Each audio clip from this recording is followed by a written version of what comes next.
Amén. Gracias al Señor Jesucristo, amor de Dios Padre, comunión del Espíritu Santo, sea en vos. Y con vos, Espíritu. Madre del Espíritu Dios por favor, danos caminadas con ustedes y nos guíen. Padre, nos guíen en su crecimiento como Él, cualquiera de Él, da para reconocer su falta, su error, o Él le crece en su deporte también.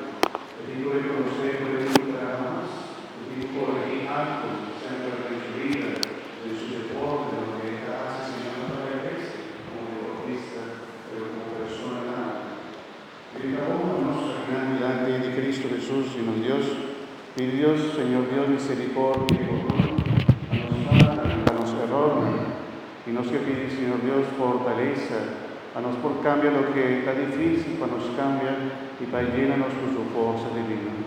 La que nos pide Dios por favor.